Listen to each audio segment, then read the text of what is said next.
Welcome back to the Zoned In Podcast, everybody. As always, I'm Joey Meatballs. Alongside me, we got KP and Big Mo. And today we have a special draft episode coming to you guys. But first, we're going to kick it off with our two quick segments for MLB and NBA. Starting off with the MLB, I'm going to do a quick worst of the week. Worst of the week this week will be the Colorado fan who interfered with the walk-off home run for the Rockies, and that ended up losing them the game. That is, you hate to see that. Even when a ball that was supposed to be gone, it's the Rockies. They just can't. They can't win. Anyway, heading now into our player of the week. My player of the week this week is one from my very own team that I love to watch pitch when I go to the games. Is Tanner Houck. He threw the first Maddox of the season, and for those of you who don't know what a Maddox is, it's a complete game shutout under 100 pitches. So that's pretty impressive in and of itself. He's throwing a low ERA this season, one something. I can't remember off the top of my head. But yeah, Tanner Hack's been having a good year. He had a good week this week in his one outing. So we'll see if he can keep it up along with the rest of that Sox rotation. Big Mo, player of the week for the MLB. My player of the week for the MLB is actually the Braves' entire farm this week because they were very good. They were very good. One of the only groups of pitchers to not allow a home run in quite a few series. Quite a few series so far. They're doing really good right now. It's quite good. Couldn't really pick one guy, man. Couldn't really pick one guy. All right, KP. All right, so for my player of the week, I wanted to pick Juan Soto because he's the best, and he's leading the league in WRC plus, and he's first in the AL and in F4. So I wanted to pick him, but I decided to go a different route. Went with a position player last week. Decided to go with a pitcher this week, even though it's one of the Yankees' rivals, the Toronto Blue Jays. I went with Jose Barrios. Earlier in the week against Colorado, I believe this was last Sunday, he went 7 shutty, 7 Ks, 0 earned runs and 2 walks, and then he followed that up against San Diego last night, with 6 innings pitched, 0 earned runs and 6 Ks. So 0 earned runs in his last 13 innings. So very, very good week for Jose Barrios. Oh yeah, he's been pretty good this year. Thankfully, we haven't had to play him yet, but I'm dreading that. Anyway, moving on to team of the week. My team of the week is I actually played the Red Sox this week. I got to see them in person on Marathon Monday and get disappointed in person, but it's a good team on this season that I honestly didn't expect to see coming out of opening weekend. But let's see, Cleveland Guardians. They started off their week last Sunday with a nice win against the Yankees to avoid the sweep, won 8-7 there. Continued on to win 3 out of 4 against Boston, including a win on Marathon Monday. And I believe they got a win against Cutter Crawford, too, who has been elite this year on the mound, which is pretty impressive. And then moving on, they ended up, their game's over today. They ended up sweeping Oakland, and to make that, I don't know, 7. They won 7 out of the last 10. So yeah, Cleveland's been on a tear. They're pretty good record this season, on top of their division, sitting 16-6. Is that the best record in baseball? I think that's the best record in baseball right now, 16-6. And we'll see if they can keep it up, because Kansas City is looking very, very good, and they have yet to play. So yeah. Big Mo, team of the week. My team of the week, it's none other than my very own Atlanta Braves, who are throughout the week 6-0. Hopefully, the Rangers are up 4-3 right now at the bottom of the 4th, but hopefully it'll be 7-0. Had a really good series, close to sweeping the Marlins in a series. We dropped a game to them. Laid out the Astros, and hopefully today we could finish laying out the Rangers. But the team play has been very good. Like I said before, the pitching has been very good. Haven't allowed a game like we did against the Mets, where they got like 16 scores on us in quite a bit. So, and even Spencer was talking about how he thought we didn't need him. That it's okay that he's injured right now because we're so good that we don't need him to be pitching right now, which was nice. But it's it's a nice sense of false hope.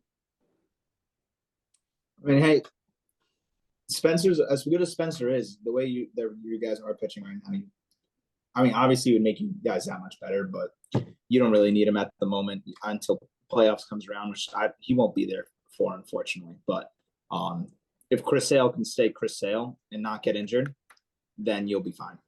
You'll be fine. KP, team of the week. All right, for my team of the week, I went with the Baltimore Orioles. They started the week off with a win against Milwaukee to avoid the sweep. Very good team over there. And then they went over and swept the Twins. Very tough to do. They're still a pretty good team. And then they followed that up with a series win over the Kansas City Royals. They have Colton Cowser's just been destroying the baseball. I mean, their whole lineup up and down has been awesome. Cedric Mullins, I believe, hit a walk-off homer against the Twins and also made like a crazy catch. So he's been playing with the whole team has been playing really well. I also did want to shout out they played the Kansas City Royals, and I was looking for my player of the week, and I saw that Cole Reagans had an 8.22 ERA in his last 7 innings, but a .8 FIP. So his defense just failed him completely against the Orioles, and it's tough to see because I'm a big Cole Reagan supporter. But Orioles have been killing it, and they probably will for the rest of the year and be one of the best teams in baseball. Yeah, they're deadly and they're young. So next 5 years at least to come, they'll be top of the game. They might be the next Braves. Thoughts on that, Big Mo? I don't know enough about baseball. I think they need to get them to donate, or they need to create the Oriole Foundation and get some players to donate there, and then they'll be fine. All right. We'll move on now to our next segment, NBA playoff preview, aka our playing games recap. Let's kick it off here. We'll start with the East side there. What we have? First game was Sixers Heat. Jimmy Butler gets injured. Sixers prevail. Then the Heat go on to beat the Bulls, who beat Max's Atlanta Hawks earlier that week, to go on to play the Boston Celtics. Jimmy Butlerless, mind you. So this is a Heat team who's built for the postseason. Not for the regular season, but for the postseason. But without Jimmy Butler, can they still do it? What do you guys think? Well, I just wanted to start off with I feel really bad for Bulls fans across the world. That team has no direction. They should have blown the team up a little bit, like probably 2 off seasons ago, but they've stuck with it. And DeMar DeRozan's a free agent. Looks like they're gonna re-sign him for some reason, but it looks like they're not gonna blow it up. They still have one of the worst centers in the NBA that gets playing time, Nikola Vucevic. He's terrible at defense. Can't really do anything at all. He was good it was decent on the Magic, but that team was screwed up. I mean, they had a perfect chance to start over and build around Kobe White and Dosunmu, and they just have not shown that they're going to do that, and it's disappointing for them. Yeah, I agree. I mean, the Heat, not the Heat. I'm sorry, the Bulls. I don't know what their direction is. Like they spent all that money to get DeRozan. They traded for Vucevic, and then Vucevic. The reason why he succeeded, I think, in my opinion, down in Orlando, was the system. And the Bulls kind of ran a different system than Orlando did at the time when Vucevic was down there. And yeah, well, Orlando had nothing else, so they just ran it completely around him. Right. So statistically, he looked like he was a lot better than he was. Yeah, they were also able, especially towards the end, they had Jonathan Isaac, who helped out a lot defensively. Right. But Vucevic gets exposed on a nightly basis defensively. Right. So, Big Mo, any thoughts on your Hawks? I know you have a lot to ramble on there. Yeah, so I love giving non-efficient teams playoff hope. That's exactly what we did for Chicago Bulls fans because their team is not good. But they played a team that doesn't play defense, and that's this Hawks team that, unlike the Bulls, should be blown up this offseason. I'm tired of watching a mediocre guard pairing and a no defense playing pair of bigs continue to play basketball for my team. Um, but in a recap of the game itself, um, it could be being too harsh that he's coming off a hand injury. I get it, but it's your non-shooting hand. And yes, the 6 turnovers he had came from probably like him not being able to handle the ball both ways much, which you saw in the game. But I mean, all he really did was 22 points and 10 assists. 10 assists is okay, but that's like an everyday low game for Trae Young, and that's just not something you should have in a playoff game, in a one game to move on type setting. I really think Murray was the pushing point still for be that game being anywhere close. And we let Kobe White drop 40 plus points, which is it's just great. And I'll tell you why, because who was defending Kobe White? It was Trae Young most of the time. So Yeah, I remember watching that game, and even offensively with the turnovers, Trae Young didn't really look right. And my thing is, like, I get it, it's playoffs, you want to play, but if your hand injuries inhibiting you that much to the point where you're turning the ball over that consistently, well, like, why risk it at that point? You're the last seed in the play-in, you know? yeah, and we're not even gonna talk about the fact that Danielle Hunter just did not shoot a basketball the right way. That was just atrocious. I don't even know why they kept giving it to him from 3. Even his wide open shots were awful. So, I mean, good to the Bulls. Glad they moved on. Yeah. Glad the Heat destroyed them. I hope they somehow find a way to make that Celtics series competitive. I really don't think they will. I mean, but Spoelstra is such a good coach. I always get scared when we play the Heat, even if Butler's playing or not, just because he makes his team players look way better than they are. Jaime Jaquez is scary, man. It's very scary. All right. Do you think the Hawks should get rid of Young or Murray? Who do you think Yeah, they we'll get to that around? one. We'll get to that. Oh, okay. We'll save that. We'll save that for. We'll get to that later. Our off season, NBA off season. Sooner than that. Oh, maybe a hot take. All right, now going to the west side of the plains, what we had Lakers Warriors, right? Am I remember that right? No, it's Kings Warriors. Kings Warriors Lakers. I don't know what was the play. Like it was Lakers Warriors tonight. Who did the Kings play? No, it was Kings Warriors. Lakers Pelicans. Oh my God! Sorry, I think I'm lagging a little bit. Yeah, Lakers beat the Pelicans in the first play-in, and the Kings beat the Warriors, and then the Kings lost the Pelicans in the second game. Yeah. Right. Yeah, I mean, I remember watching the Warriors game, and part of me was happy that the Kings won because I like the Kings a lot, and I like De'Aaron Fox and all that. But it was sad to see the dynasty end in that sense, you know. I obviously, you know, that when a team has been that good for that long, you want them to lose.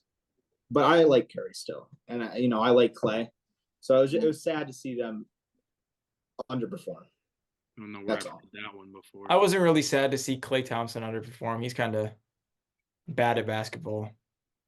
Yeah, but I liked him. It's probably just that the injuries piling up, but. And then Lakers Pelicans. Pelicans ended up coming out and winning after losing to the Lakers and LeBron James, your glorious Kings. But yeah, I mean, Lakers played a great game. Pelicans absolutely stunk in that playoff game. But then the second playing game they played, they did win, right? Against the Kings. They locked it. Okay. Yeah, without Zion. Yeah, without Zion. Right. Who's still out. I think their game starts pretty soon. They're still out for game 1. Yeah. And yeah, they looked really good. Yeah, even without Zion, they still looked good, which I was very surprised about because without Zion in previous seasons, they looked not good at all. So I this think year, Bi stepped up quite a bit. yeah, he did. That's true. But yeah, I'm excited to see how that turns out. And the West is looking interesting. East is looking interesting as well. I'm excited with the Knicks and Sixers series. I want to see how that plays out. I think that was a really interesting first round matchup for sure, especially because I know a lot of the teams didn't want to be that 2 seed because they knew the Sixers were going to be the team to come out of there because they were the only reason why they were in the play-in was because Joel was out the whole year. So I know a think lot of teams are trying to the Knicks lead that right now. they lead that right now. Oh yeah, that's right. They played Yep, yesterday. Knicks won last night. Yeah. And then I just saw a stat popped up on my phone in a notification. Dame Lillard has 32 points at halftime. The entire pace or 35 points at halftime. The entire Pacers team has 42. Yeah, they're up. they're They're up by 69. 27 at half right now as we're recording this. Pretty The nuts. fall off of the Pacers needs to be studied. Especially the Pacers were favored in this series because the Bucks had a slide towards the end of the year, and not Zion, Giannis is out. And also another team that was favored to win their series, the Mavericks, lost game 1 against the Clippers. So Yeah, without Kawhi too. interesting development. Oh, Kawhi's out. Yeah, I don't know. He got did not injured play towards today. the end. Yeah, he was out. Good old Clips. Love them since Good old day Clips. one. The Clippers. Zubac, Love the Clippers, 15. Wow. What's that? Ivica Zubac, Oh, okay. 15 Zubac. for the Clips.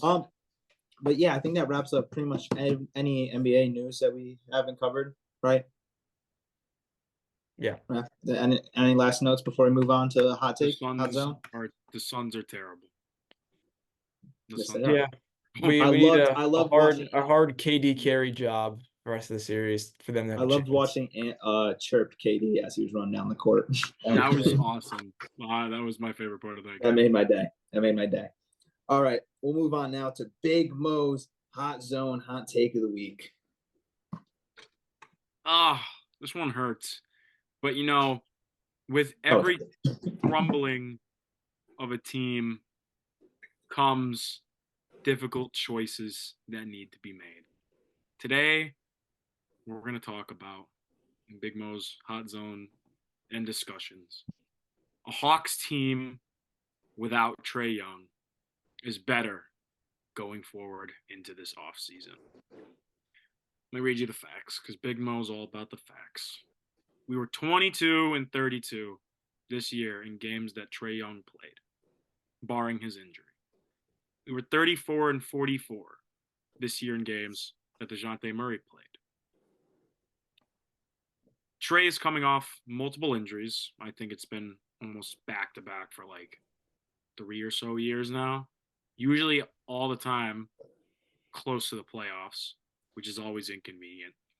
That have kept him out for quite a few games, quite a few important games in the past couple of seasons.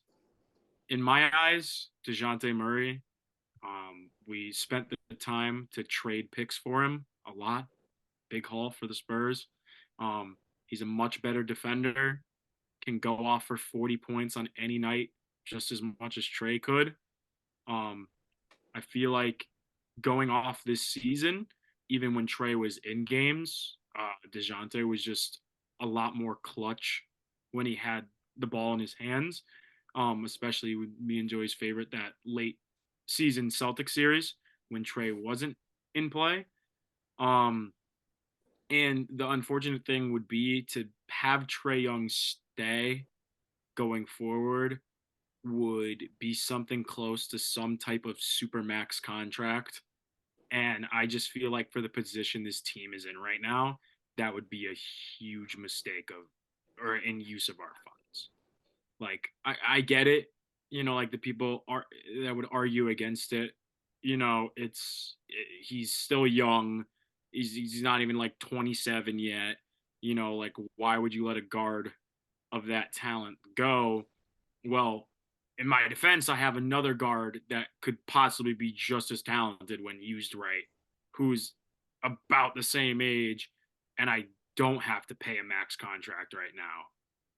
So I mean, Yeah, I believe the best plan for the Hawks this offseason, before we get into it, um, is to move on from Trey, offload Clint Capella, Bogan, and DeAndre Hunter for as many picks and depth compensation as possible. I don't hate that. Yeah. I feel like, I mean, it's a little bit different of a situation, but I do understand where you're coming from. Where your best player, you're supposed to be best player, Trey Young. When he goes out, you feel like you're better without him. I mean, a few years back, that's how the Celtics looked like without Kyrie. When they had Terry Rozier running point, when Kyrie was out, they looked like a better team, and so most games, more often than not, than when they had Kyrie in there. So I completely understand where you're coming from, and especially because Trey's eligible for that supermax, and being an All-Star multiple years, and well, maybe not in a row, but multiple years. Trey's, he's going to get that supermax. If it's not in Atlanta, he's going to get it somewhere. He already signed it. Oh, he did? He has 3 years left of the supermax. Oh, I thought he. Yeah, this past no, I was just looking at the contracts while Max was talking about it, and Murray just signed a new contract for honestly kind of a steal.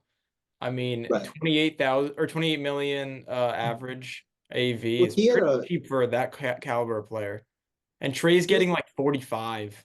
yeah. Yeah, it would more be to offload it into somewhere else, most likely LA. He had DeJounte last year and the year before in Atlanta. I feel like he had like mediocre years compared to what they thought they were going to. So he wasn't going to get a super max no matter where he went. I mean, it's because if he was the main point, like that's the problem. Like when you bring in a guard, like that was my problem with it at first. When you bring in a guard that's just so talented, not only like he's not a 3-point, like he's gotten better, but he's not a 3-point shooting guard. He's a threat inside the paint. He's got really good mid-range shots. And it's like that kind of attack offensively just didn't fit with like the offense the coaches were running with Trey Young, because like in every situation it was get the ball to Trey. And I feel like this year you go away from that, not only because Trey wasn't as involved, but Trey was injured. So you see guys like DeJounte boom out for games. You see guys like Jalen Johnson, before he got hurt, emerged this season as a great player for us. Like even Shadiq Bey, after we acquired him last year and he was healthy, won us some games. And I mean, as much, it's like as a fan, like I love these guys as much as the next person. Bodon, Clint, like they've all been here. DeAndre Hunter, I could live without him. I don't really care about him.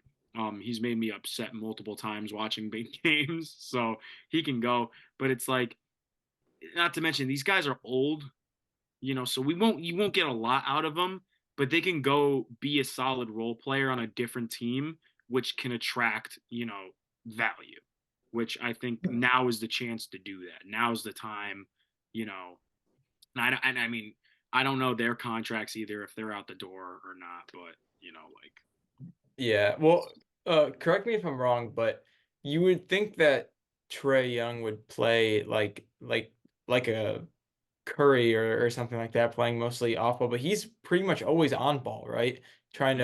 He's just basically on like a pick and roll, and if they stay under, he just shoots it. Yeah, Is that his main game? it's pretty much Because that it. won't work with somebody like DeJounte, because DeJounte's also a completely on ball guy.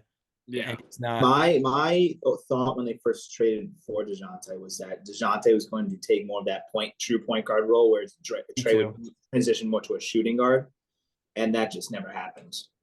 They try to run both of them in that point guard type role, and you got to pick a style of offense.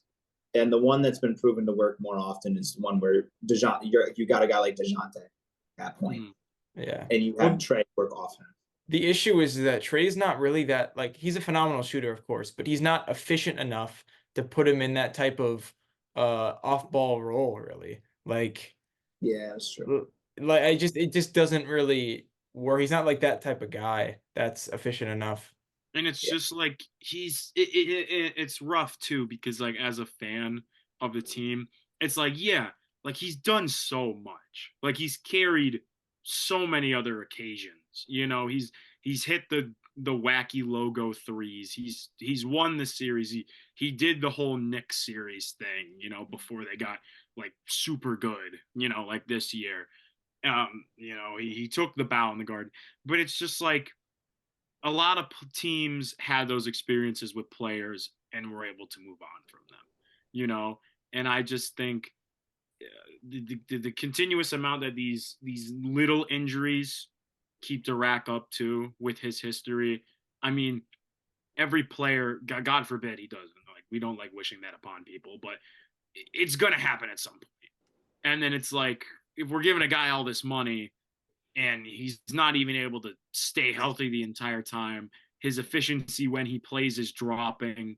You know, like you gotta cut the head off before you know it spreads poorly. You know, and this would be the perfect time to. Yes, we're not going to get all three of those anywhere close to all three of those like first round picks back, but you know, re-rack up for the future that what we gave up for DeJounte. So it's like we never lost anything. And we gained DeJounte for that steal of a contract. And, you know, we can focus on rebuilding. I mean, like this class is not crazy deep coming up, but it's still got a lot of good players in it. We would be if they went through with what I said. I mean, the core wouldn't look that bad. It's DeJounte, a healthy AJ Griffin, to gain more experience, Jalen Johnson, Shadik, and then Onyeka. Like it's not like a winning team, like a crazy winning team, but it's not like the Pistons.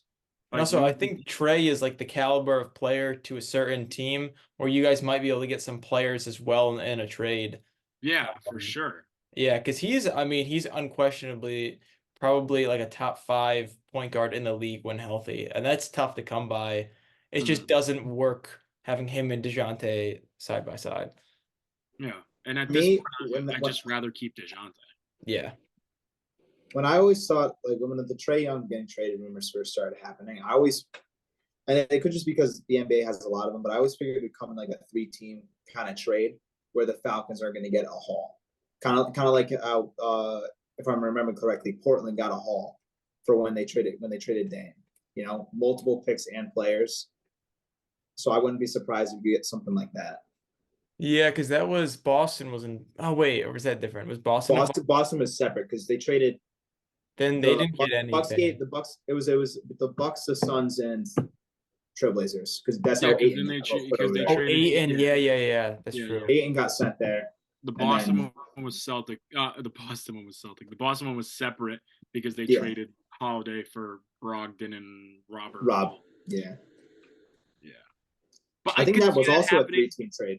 Yeah, it's just I'm scared of like potential of where you would trade him because it's like I think they sent out a thing a little bit ago that was like the odds of where we would trade him if we did. And the top one is the Lakers. And I They, just don't know they have what no assets. exactly like what would like I get they've wanted him there. I think it was another season they went off of that they called for him before they like built up the team they had now. But you would get nothing in return. So that wouldn't Yeah, make it'd sense. be like Austin The picks. Reeves and D'Lo. Like, And you don't need that when you have a guy like Jalen Johnson emerging and Yeah, Shadik and Bey is that still would be decent. that would be a place where they would the Lakers, like LA, would be a place where they would benefit from a 3-team trade because the Falcons would give up, like they got assets that their assets are more valuable to other teams than not the Falcons. I'm sorry, the Hawks. I said the Falcons back. Their assets. I mean, unless the Lakers want to trade us LeBron James, I mean, I'm completely down. I mean, but you're more than a LeBron away, Max. I mean, you could see. I mean, it's highly unlikely, but like if LeBron gets moved, that they could do a sign and trade with whatever team is getting Bronny or whatever, and Don't they then have they a use player those option? assets to go get Trey Young. Doesn't he have a player option this year where he could decides if he wants to stay or not, opt out of his contract? Yeah, that's why I said a sign and trade. Yeah. Oh, okay. That's what usually Best case scenario most signings are sign and trades. Yeah, the best case scenario is we trade him to a team. I don't know everyone's roster, so I can't get into specific. But we trade him to a team that's one of those a player away, a guard away, and they have a good amount of either young core depth that we can steal from them with like a draft. I think you want to trade him to a team that has a deep, like a deep team, like last year's Celtics, where you could have gotten like a Robin, a Brogdon in return plus picks. Sort of deal. Now, obviously not the same package, but because it's a different situation. But I think you want to try to find a team like that if you want to trade him. I was thinking more of like an AD to LA trade, like obviously a little bit less, but still that was a long very time. Very good player for a team with like a core or like a young core that they can get back. Yeah. Who was involved in that trade? It was Ingram. It was BI, Lonzo, Josh Hart. They got a lot. Now it's time for a segment we're all really excited for. It's a new segment. We're going to do a mock draft collectively. So basically, I'll just walk you through it real quick before we start. How it's going to work is we just have an order. So it's going to go Carl, Max, then myself, and we're just going to do the entire first 2 rounds, just picking whatever team we land on. We are not going to do a ton of trades. There might be maybe 1 or 2 mixed in, but we try to just avoid that just to kind of keep the flow going. You know what I'm saying? Just keep the flow going. But with that being said, let's begin. Carl, the Bears are now all right. on the clock. So I have a pretty obvious first overall pick. It's going to be Caleb Williams, best quarterback in the draft, best player in the draft. He's basically already a Bear. I mean, he's probably already bought a house there or something. Like it's set in stone. Yeah, he's been meeting with the players on the teams for like the past 2 weeks, like him and Keenan Allen and all them. So it's set in stone. Big Mo, the commies are now on the clock. All right, so there's this controversy around this pick. Jaden Daniels has gone in, Drake May has gone in, Penix has gone in. What? They're all at the same time. They're all at the same time, actually. But Jaden Daniels, 2 previous experiences with management of the Washington Commanders has not gone well. Conversations aren't getting any. So what do I think? Well, I think this opens the door greatly for a team that comes up next. But the Washington Commanders are going to select Drake May, a guy who is going to want to be there. I like that pick. That makes sense. All right. Basically replacing Sam Howell, but just a more mobile Sam Howell. I think it's a little better than Sam Howell, personally. Yeah. But with that being said, New England is now on the clock. And, after a lot of smoke screening and deliberation, I talked with my boy Nike right over here. He made a mistake back in 2020, but he's not going to, or 2021, whenever it was, but he's not going to make that same mistake again. We talked about it. McCarthy, smokescreen. Trading the number 3 overall pick, smokescreen. You know who they're going to take? They wanted Drake May, but Drake May's not there. They're going Jaden Daniels at pick number 3, the quarterback of the future. They just got to teach him how to slide, and he'll be great. Yeah, I think he's very accurate over the middle of the field, and that's what you want. So he's good. I like Jaden Daniels. And the Arizona Cardinals are now on the clock. All right. This pick, I mean, you see it being traded a decent amount in mock drafts, but I think they're gonna stick and pick. I mean, obviously they have a lot of needs, but they also have a lot of picks. So I'm just to say best player on the board, second best player in the entire draft, Marvin Harrison Jr. Marvin Harrison Jr. There's 3 amazing receivers in this draft, and Marvin Harrison Jr. is the clear number 1. He is just amazing at literally everything. Yeah, I mean, a lot of people recently have come out and said some of the executives don't think Marvin Harrison's that much better, which I found outlandish. personally. I think it's more just those other two receivers are very, very good and would be the number one receiver in their respective classes most years. Right. And what's this? Word just came in. The Chargers have traded the number 5 overall pick to Minnesota for Minnesota's 11 and the 23. So now, instead of the Chargers being on the clock, we have the Vikings on the clock. Big Sorry. Mo. Was just getting off the phone with my boy Jim Harbaugh here. Here we are. We're the Vikings, and there's been a lot of rumors about us trading up. We traded for some picks. You know, we weren't gonna load up and just not trade up. And you know what? I really like this quarterback class. And one quarterback specifically has been in the talks of this early round pick, the sort of fourth guy in this draft. Fresh off a championship win, he put in the right system, can do the right things to get the job done. It's JJ McCarthy. That sounds about right. I'm not gonna lie. That sounds like a pick that could very well happen. I know the Vikings very much like him, and they need a quarterback now that Kirk is gone. Yeah, I think that's like the perfect system for him to try and thrive.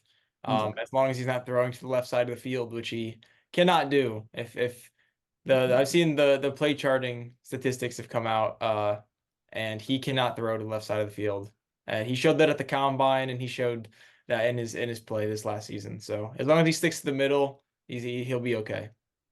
I mean, yeah, you got JJ, you got Jettas out there, and you got Hawkinson, and you even got Jordan Addison if you want to group them in them with those guys too. There's a lot of offensive weapons, and a lot of offensive weapons over there in Minnesota. I think it'd be a good spot for him to really develop. Because what a lot of people don't realize is he's a project, and if a project's not going to sit for a year, he needs to be put in the perfect situation, and Minnesota's that perfect situation. And that's why I didn't have the Giants trading up. But with that being said, the Giants are now on the clock. And now that JJ's off the board, they're going to pivot. They're going to look to get a receiver, I think, for their $60 million man under center. If they decide to stick with him, I'm not one to say. But I think here they go with Rome Odunze. Or is it Rome? Rome Odunze. Wide receiver, Washington. I know a lot of people think Malik Neighbors is better. Personally, I do too, but I think Rome fits better into the Giants system than Malik does. Different styles of receivers, so that's my thought process there. And with that being said, Carl and the Tennessee Titans are now on the clock. Unfortunately, I have probably like the most obvious pick in the draft, aside from Caleb Williams going at 1, which I also had. This is gonna be Joe Alt. Unless some magical thing happens and the Giants take him at 6 or some team trades up, it's gonna be Joe Alt, I think. I mean they have other needs, but it's gotta be Joe Alt. I agree. I do agree. All right. With that being said, we're heading down to the Big A. The man who needs no introduction, but the Atlanta Falcons are on the clock.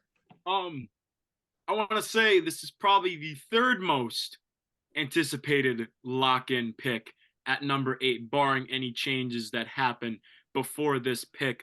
But the team with the new QB, the Atlanta Falcons, are going to select some help off the edge with Alabama's Dallas Turner. I like that pick a lot. It makes sense, and you are right. It is the most anticipated pick. Yeah, honestly, if you weren't going to take him, I was going to steal him over to Chicago. But since that's now not an option anymore, unfortunately, I'm in a pickle here because now I actually got to think. I don't know. I think the Falcons. I think there's another move that they could have possibly made at 8 that I think is better. But shut your mouth. I've seen a lot of mock drafts recently, having Chicago selecting a tackle at number 9. So with that being said, I'm going to follow suit, and I think they're going to take the offensive tackle out of Oregon State. Tyler Fuaga. Yeah, him. Fuaga. I apologize. I'm terrible with names. It's better if I just don't say him. Thoughts on that pick? Because I'm not super confident. I don't like it. Fair enough. It's better. I was better between tackles him. available. Malik Neighbors. Oh my God, Malik Neighbors is still there. Nope, never mind. We're going back. Malik Neighbors will be the pick for the for the Chicago Bears. I'm sorry. I've never seen him fall this far in a draft. I just completely forgot he was on the board.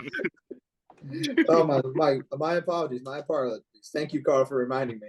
Malik Neighbors is what Chicago is picking at number 9. Yeah, if he falls to the Jets, man, there's an issue.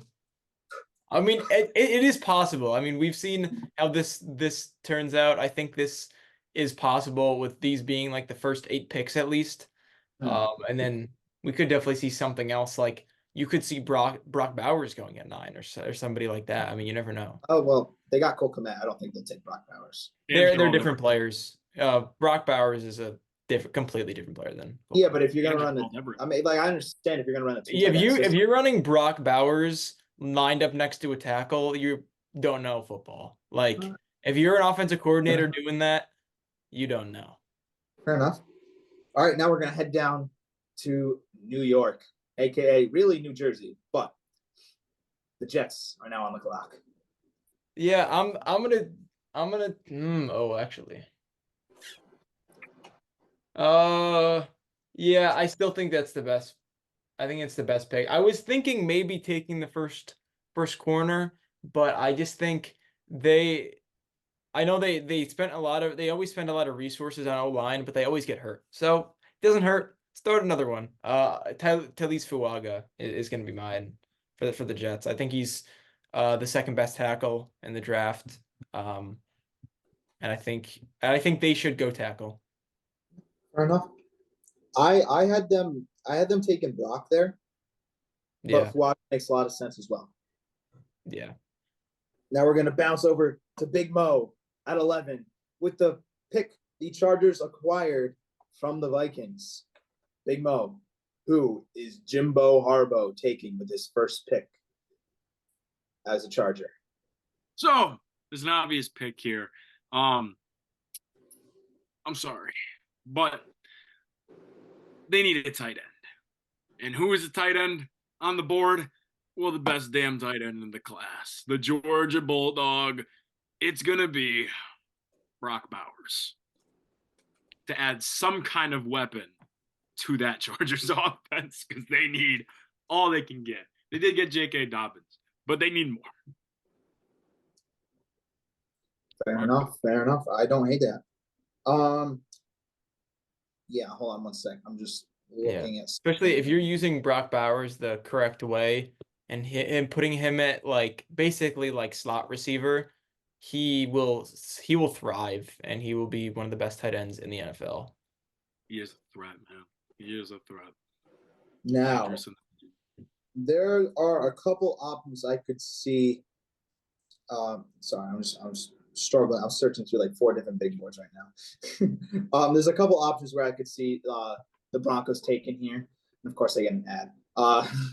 But the one that just feels right. I don't think it's the right pick, but it feels like the one they're gonna take. I've seen a lot about Bo Nix going to Denver, and he just fits. He's a John Elway's kind of quarterback. If you pick up what I'm putting down. Oh, okay. Yes. I apologize. He's not with the organization anymore, but yeah. Oh, he's not? I believe he is not. I thought he's still like part owner or something. But anyway, at number 12, I have Bo Nix going to the Broncos. Way too high, way too early. But he's gone. All right, KP, heading over to Vegas. I mean, you know what I've also seen in mock drafts. This is another interesting team. Listen, I'm a big Aiden O'Connell guy. Okay. I'm delusional that Aiden O'Connell's good at football, but I think that they need a quarterback, man. And they're gonna take Michael Penix at number 13. I like that fit a lot. I like Penix a bit better than Bo Nix at this point. Penix's injuries are pretty far behind him. I believe most of his major injuries were suffered like 3 or 4 years ago at this point. So he's turned out some healthy seasons. And, aside from the national championship game against the stellar defense, he did not, he performed well aside from that. So, Yep. All right, Big Mo. Now on the clock. Going down to his rival, the New Orleans Saints. Well, there's a lot of things this Saints team needs. I was gonna think quarterback, but most of the good quarterbacks are off the board at this point. So they're sticking with Derek Carr's crappy contract. And what are they gonna get him? Some protection. And they're gonna go with Alu Miwa Fashanu. Holy, got it. I like it. I like it a lot. I like that a lot. Now we're going to bounce over to Indy, the team who would have had a better season if AR-15 did not get injured so early. My king, Anthony Richardson. Carl's Also fantasy quarterback in 3 out of his 5 leagues. Kings. Just Kings. kidding. But I have the Colts taking the best player available here, which in my mind is also the first cornerback off the board. I have them taking Quinyon Mitchell out of Toledo. My personal favorite prospect in the draft, just because I love the way he plays. And I think he's a good fit over in Indy. And then we're going to bounce down to Carl in Seattle with Knicks Seahawks. I'm in a bit of a Nick has already pickle, put some man. I'm not sure where to go here. There's a couple different options. Obviously, we've said Jared Verse because he just seems like a Seahawk. But you know what? I think I might go a different direction here. I think we could see interior defensive line. So it's really between Byron Murphy and Johnny Newton. I think I'm gonna take Byron Murphy. I think they usually. I mean, it's tough. I think Byron Murphy's the better. Yeah, I'm gonna go Byron Murphy. I think that fits for them. I like that. Now we're gonna head down to Big Mo over in Saxonville with the pick. All right. Well, there's an obvious need for the Jaguars. It's in their secondary. And with Quinyon Mitchell off the board, we have to pivot to not the craziest performing corner in the combine, but he does run very fast. And if he does get his weight up, he could be very impactful in this league. And I'm having the Jaguars select Nate Wiggins to join their ranks in Jacksonville. I like that. I like that pick. Clemson. Interesting. I like that. Now we're gonna bounce over to the Bengals. Now I'm picking The Bengals. If Brock Bowers fell here, I thought he would have been the ideal fit for them. Obviously, Brock is not there anymore. So to me, you're picking between O-line or interior D-line. And correct me if I'm wrong, but they just lost the D tackle this offseason. Yeah, DJ Reader. DJ Reader. So I think they try to fill that hole, and I think they do. I think they take Johnny Newman here.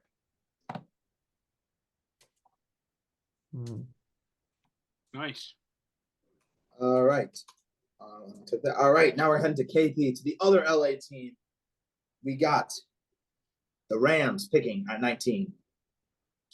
I think this is a tough pick. There's a lot of players on the board that you could see the Rams going. Obviously, they lost Aaron Donald, but there's not a clear defensive tackle available after Johnny Newton and Byron Murphy.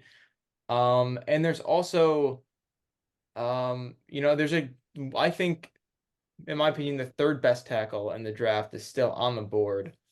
But I think I'm gonna have the Rams go.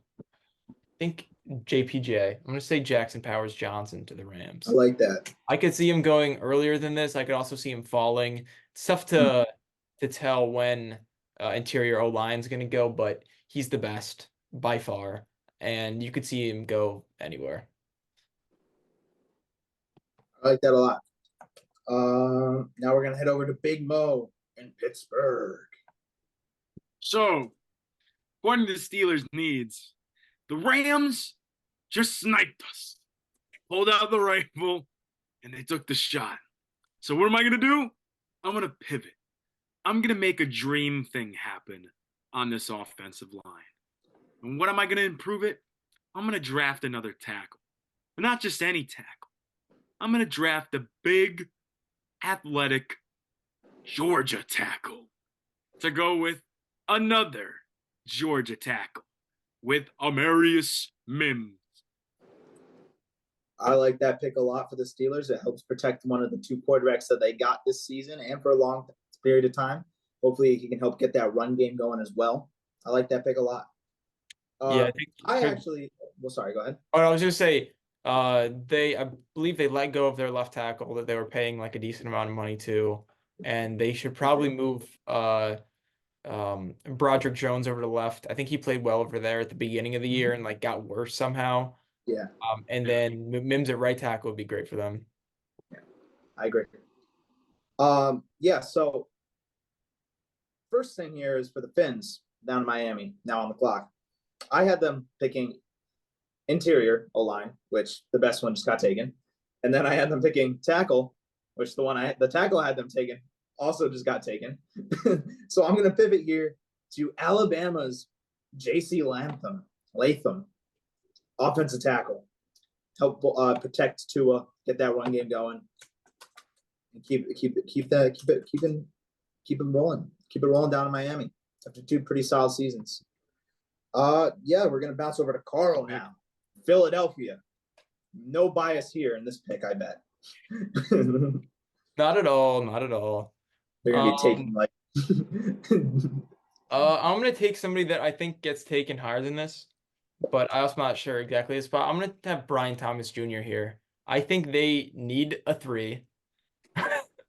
I think they need a 3 pretty badly, and I think AJ Brown could be on his way out. So they just paid Devonta Smith. They might want to draft his replacement. So Brian Thomas Jr. I like that pick. Big Mo with the Chargers' second pick. And with this pick, the previous pick that happened before, the Chargers are in a panic. They need a receiver, and now they have to decide who is that best 5th guy on the board. And I'm going to go with what I think would be the safest bet for them. They're going to pick Texas wide receiver Adonai Mitchell. I think that's the right pick for them there. I really do. Well, let me type that in here. All right, now we're heading over to Carl's Dallas Cowboys. Don't mess this up. Carl, I'd like to propose a trade. I'll give you the 24th or the 25th. Trade What? the Packers and just switch the Packers and the Cowboys picks. So you can pick the Cowboys. Okay. Okay. I'll just pick the Cowboys pick because I would have yelled at you if you screwed it up. Exactly. I want to avoid that. Well, it's somebody that should have been taken a while ago. Troy Fautanu. I think he's the 3rd best tackle in the class. Has not been taken. I think short arms. I don't care. He is probably a little bit undersized for the position, but I think skill wise, he's the 3rd best tackle. And I completely missed over. Just scrolled over him by accident there. Yeah, for the Packers here, I don't know 100% who I want them to take because I was thinking I was thinking O-line, but I was also thinking secondary. But the secondary guy I had them taking I had Nate Wiggins falling a little further. So I think. What's that now? I said they could use a DB. Yeah, They I could. know. They could. I think I'm going to have them take cornerback from Alabama, Terrion Arnold, at this pick. I think he's better than Kool-Aid, despite Kool-Aid being the number one, I believe, at Alabama. I think the Packers could use him there.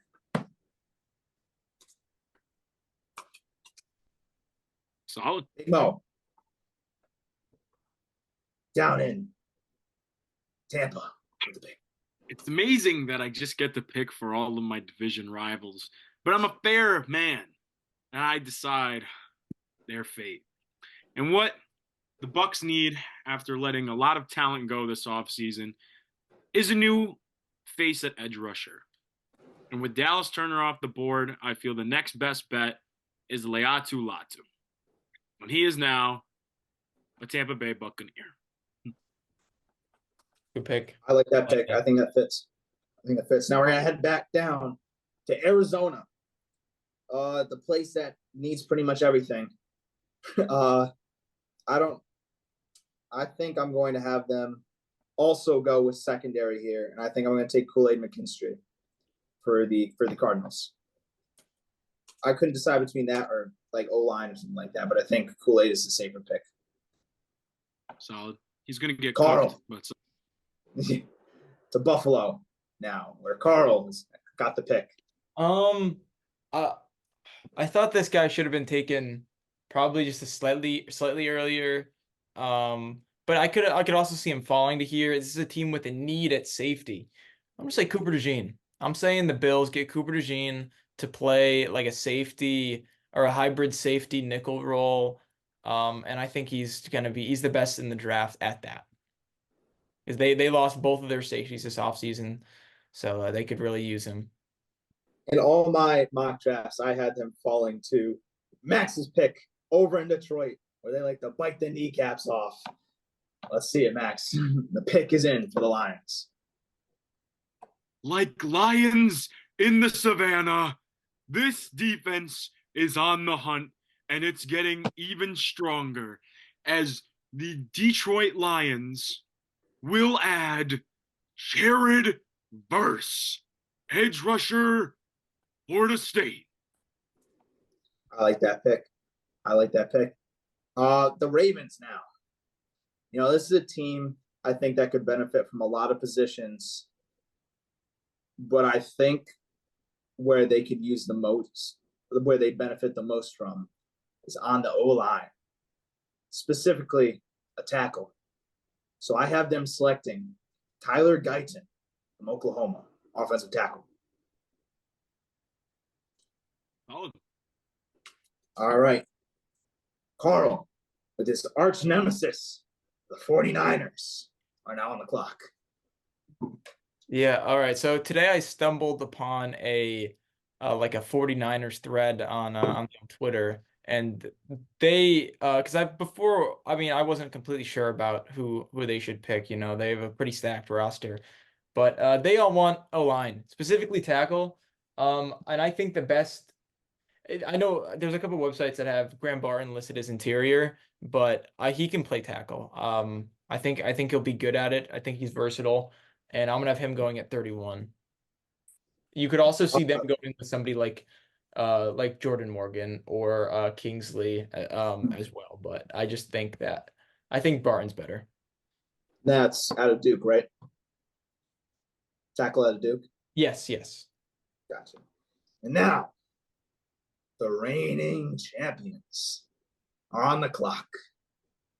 The Kansas City Chiefs.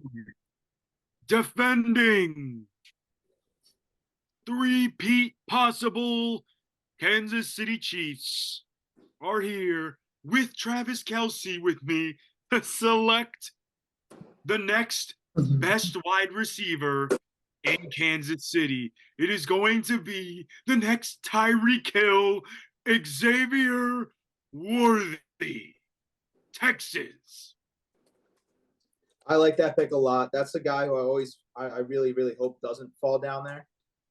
But I think probably will, just because of how loaded this wide receiver class is and how many of them go so fast. So unfortunately, I do agree with that pick a lot.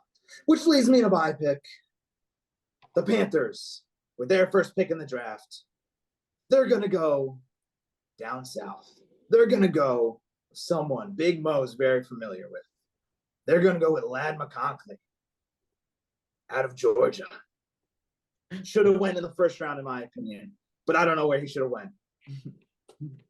I think that's a good pick. I think they need anything they need a separator, and because they don't really have one at all. Glad is that. So I'm not gonna, I have the Pats pick at 34. I'm not gonna do Joey dirty. I'm gonna go with, in my opinion, maybe the fourth best receiver in the class, fourth or fifth. I'm gonna go Xavier Legette. I love Legette. And I think he's phenomenal. I think he's fantastic. I don't think he's even close to his ceiling as a wide receiver, and I think the Pats would love him. What's that, Nike? Nike agrees. He agrees. We like that pick. We like that pick a lot. I think he's a good guy to pair with Jaden Daniels now that we got going here. And we're gonna head over back to Arizona for the third time in your 2024 NFL Zoned In Podcast mock draft. To Big Mo picking for the Cards.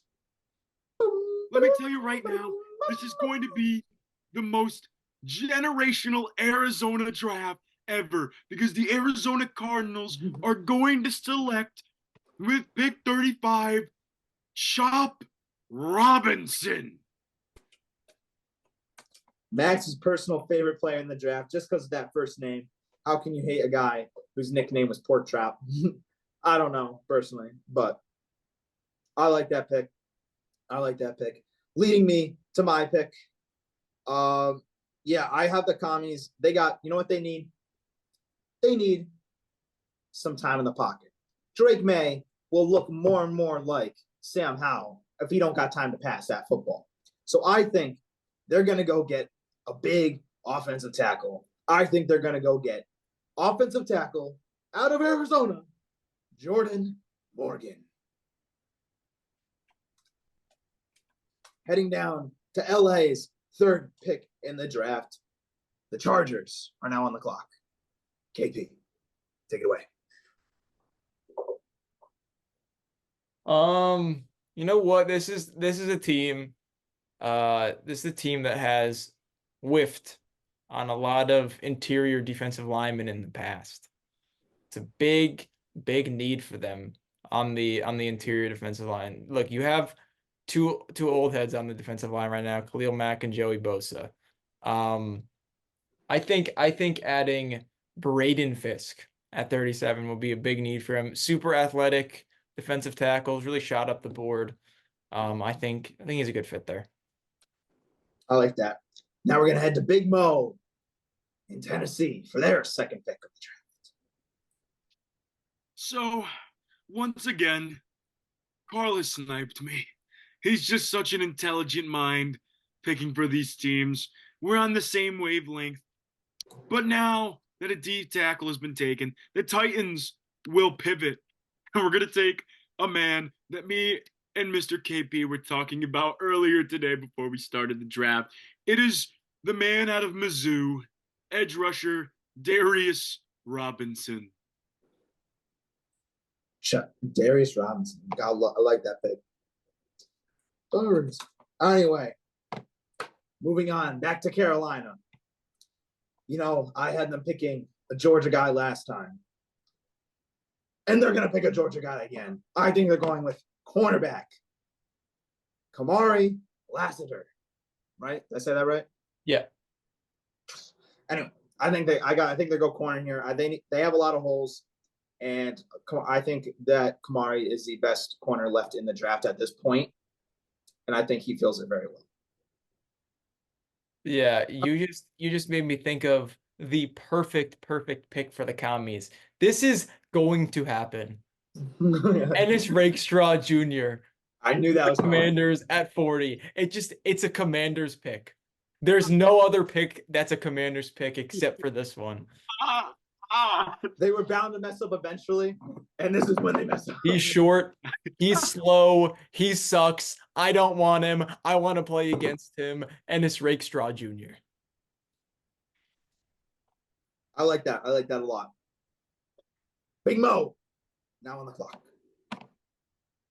I think he's been shooting up draft boards. He's been considered one of the best backers in the draft. I think this is a spot where the Green Bay takes a shot at a need. This is going to be linebacker, the white man out of NC State, Peyton Wilson. I like that pick. I think he's the best linebacker in the draft.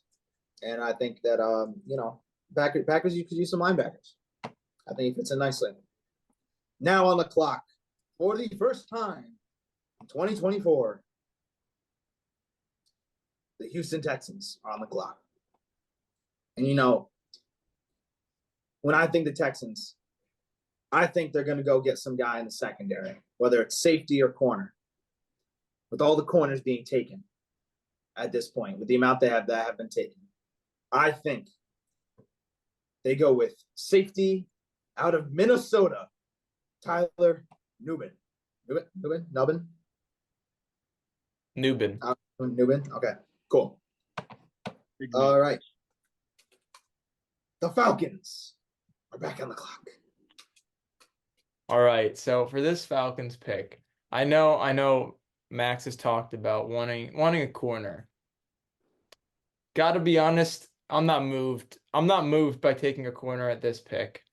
But I think the Falcons have a need in the front seven. Okay. Listen, you drafted Troy Anderson, he's fast. But you know who's much better than Troy Anderson? Edgerrin Cooper. Edgerrin Cooper, I picked 43 to the Falcons. He is my favorite linebacker in this draft. He is insanely fast. I think he was clocked in at like 22 miles an hour, which is insane for somebody that's his size. So I think that would be a good pick for the Falcons. I like that pick. I like that pick a lot. Big Mo. The less I have to see Caden Ellis play, the better. Now we're going to bounce over to Big Mo on the clock for your Las Vegas Raiders. What the Raiders need after picking a QB is something in the secondary. Help them out here. What I see is a safety in Georgia's Javon Bullard. Yeah, I think we looked at one. I think it was probably like a month or two ago in one of the episodes, and their safety room is horrendous. So it'd be good to add somebody there. Oh yeah, for sure. For sure. And now that brings up the New Orleans Saints back on the clock with Big Mo picking an O-lineman for them in the first round. I think they look to fill a need defensively. And I think one of their bigger needs defensively, someone to play across from Jordan. Yeah, why am I forgetting his name now? Cam Jordan. Yes. And I think they go with Ed Rusher out of Washington. I think it's a little bit of a reach, but I think they go with Braylon Trice.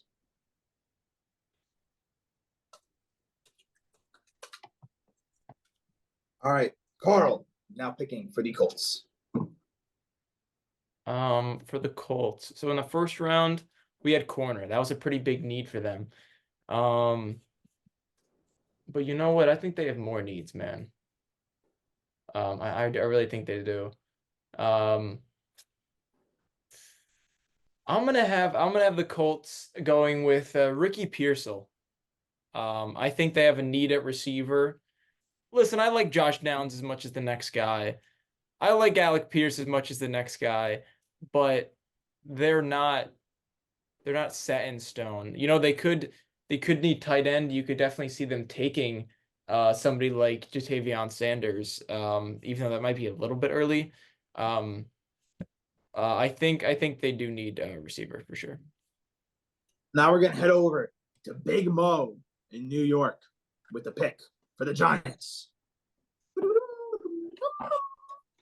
So this Giants team, not only did they need help on offense earlier, taking Rome, they need some help on defense in the defensive back area. And I have them selecting TJ Tampa. Probably the better DB on the board right now. Yeah, he's probably the best option out there right now. With that being said, running over to Jacksonville. Last time around in the first round, Big Mo took a corner for Jacksonville, I believe. This time around, we do not follow suit. We're going to the offensive side of the football. We're going over to BYU, and we're going to take Kingsley, whose name I'm not going to even try to pronounce, offensive tackle from BYU. Now we're going to head over to Cincinnati. We're on to Cincinnati. Yeah, for this pick, I think the Bengals did not address O-line in the first round. I think they could, and if they don't address it, I could definitely see them taking Zach Frazier out of West Virginia. I know I've seen him to Pittsburgh a lot, maybe even in the first round, but I think that the Bengals need interior offensive line, whether that's left guard, center, right guard. They all have needs there. So yeah, I agree. Now we're heading to Philly with Big Mo, where they just love to take Georgia players. Will Meg Mo keep the train going? Not today. Because I have the Eagles taking a shot here on a DB. It didn't have the greatest combine, but came into this draft projected to be one of the best safeties and could possibly play a nickel role for this team or something in that matter. I have the Eagles selecting Miami safety Cam Kitchens. I like that pick. I think they need secondary help, and I think he could help them out there. Moving on to some Steelers. If Carl didn't take Frazier, Frazier was going to Pittsburgh. Because Frazier's not on the board, I got them going to the defensive line to get Cam's Hayward's protege. My God, I am terrible with names right now. And I think they go to the big man from Michigan, Chris Jenkins. Defensive line. Ooh. Carl, over to you for the Rams. For the Rams. Dog. I think this is tough. Chris Jenkins could definitely be a pick for them.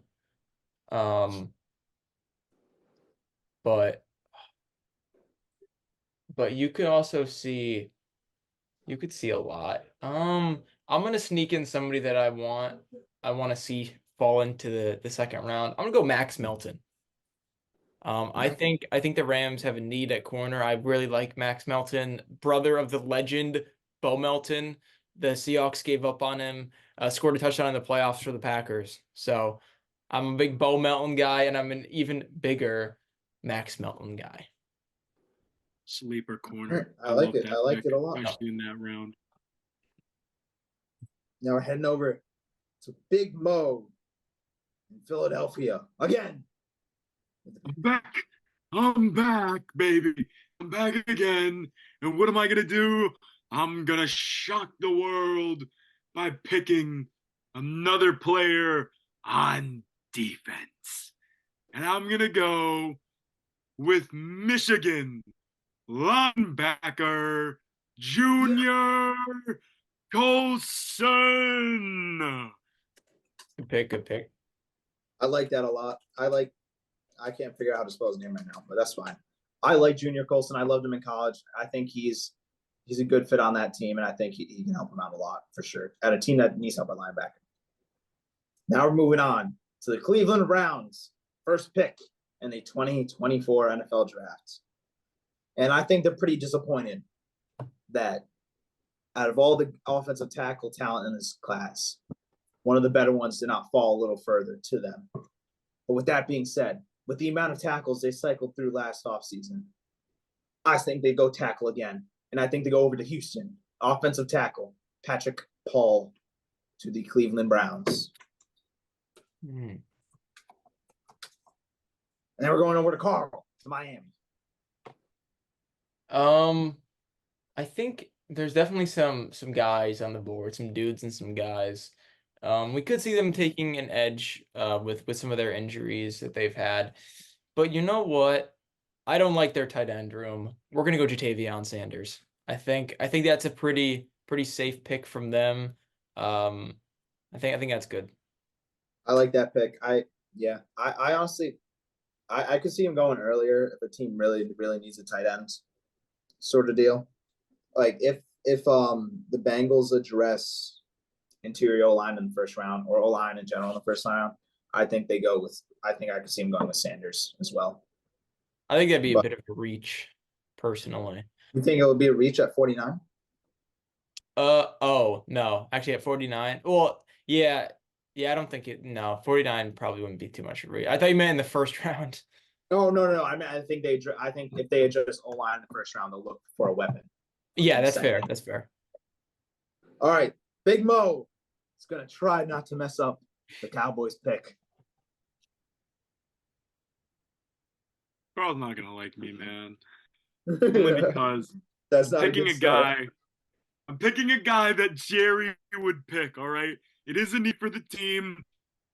Has gotten into a little bit of trouble lately, but what we're gonna bring is some big men to this Dallas Cowboys team, and who better than Big X the Plug himself, D tackle from Texas, Devondre Sweat, fresh out of prison. If Jalen Carter could get out of it for murder, so can Devondre Sweat. Jerry's gonna bail him out, and he's That gonna is look out. insane. That's actually insane. That's crazy. That's a crazy pick. That is a X crazy the pick. Plug himself. All Wow. right, right back to Tampa. They went with an edge rusher in the first round. I like that pick a lot. Second round, I think they go and address the secondary, and I think they go to Michigan, and I think they take cornerback Mike Sanry still. I mispronounced that name, but ignore that part. I think he's a solid corner. I think there might be better available, but I think they go with I think he fits there based from what I saw him play in college. Now we're heading over to Big Mo. Oh, not Big Mo. I'm apologizing. All right, we're going over to KP in Green Bay. I'm apologizing. So for I'm my apologizing too much. for the Bucks, or sorry, the Packers, not the Bucks. I also am apologizing. I have the Bucks. Oh my God. I'm gonna edit that out. I'm so bad. I'm gonna have the Packers taking an edge rusher, Chris Braswell. I think he might go a bit earlier than this, and I think I took somebody else from Max because Texan, yeah. So interesting. All right, Big Mo in Houston is now on the clock. Oh, once again, the front of Big Mo is sniped in the 2024 NFL draft. The Texans are going to pivot and take the worst option, Marshawn Nealand out of Western Michigan. Edge rusher. I think he's the one of the only edge rushers available at this point. So many have been going. So I don't hate it. I don't hate it at all. Yeah, but now we're going over to Buffalo, and this pick, I thought it was going to be a guy who would have went already. If I'm being honest, I didn't think he was going to fall this far on our draft. And let me just double check to make sure he didn't. He did not. I think they're going with wide receiver from Texas, Adonai Mitchell. He did go. Where? He did go. He went Did I in the not- first round. Yeah, he did. AD Did I not Mitchell pick went him? at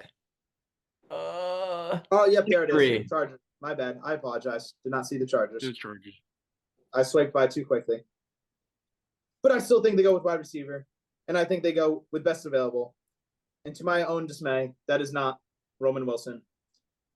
And I don't like him at wide receiver that much. But a lot of the so-called draft experts do. And they know more than I do because they're getting paid to do it. So I think Troy Franklin is going to Buffalo, who needs a wide receiver. Like I said, I don't love it, but best Me available. neither. But you know what I do love? I love Keon Coleman at 61 to the Lions. Oh my God, I forgot about him. I like Keon Coleman a lot more than Troy Franklin. I think Keon Coleman is actually perfect for what the Lions need. They have an elite separator in Amon-Ra St. Brown. They have their deep threat in Jameson Williams, and now they have their possession go up and get it in Keon Coleman. And I took a pick from Max, but it's okay. I completely swiped by him. I'm mad at myself now. All right, Big Mo. All right, guys. It's been a very devastating day in the office of Big Mo in these late rounds. But you know what we always do? We pivot. So what are we going to do? We're going to shock the NFL draft scene with something that could be seen as a reach, but he's going to get boosted by the name alone. The Ravens, pick 62, select USC wide receiver Brennan Rice. Yeah, I have him going in my mock drafts. I had him going like late third, early fourth. But I do think he might get boosted because of his name. And, having Jerry Rice around. I actually had him going to the Niners, now I think about it, in the third rounds in a lot of my mock drafts. But regardless, the Niners, they took interior O-line first rounds, which sucks because I was going to have him do that again. But I don't care. I'm going to have him do it again. UConn's own offensive guard, Christian Hayes.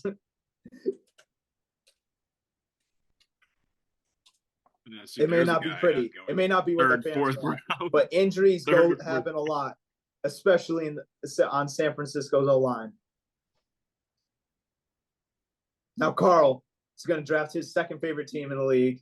Oh my God. He's going to draft for Patrick Mahomes. All right. I have a very interesting pick coming up. Listen, there's a lot in this draft, tight end is an interesting position because of how weak it is seen to be. And somebody who tested amazingly and a position at a school that always tests, amazingly, is Penn State. I'm going to have the Chiefs taking Theo Johnson.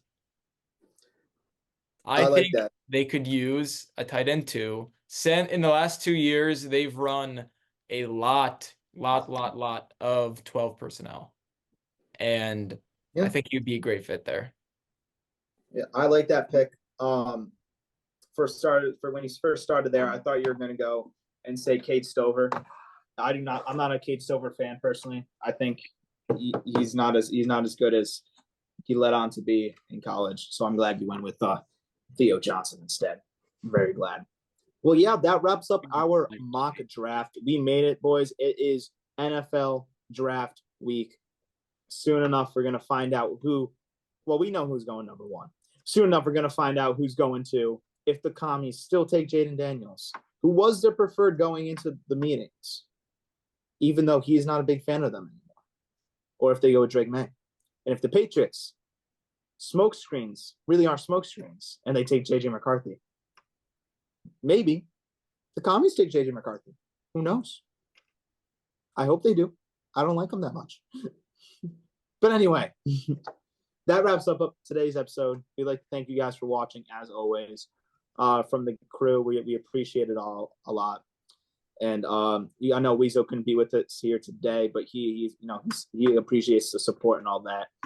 And yeah, Just make sure you guys like, comment, subscribe, follow all our platforms. We appreciate it. From the boys at Zone In Podcast and Nike, we're signing off.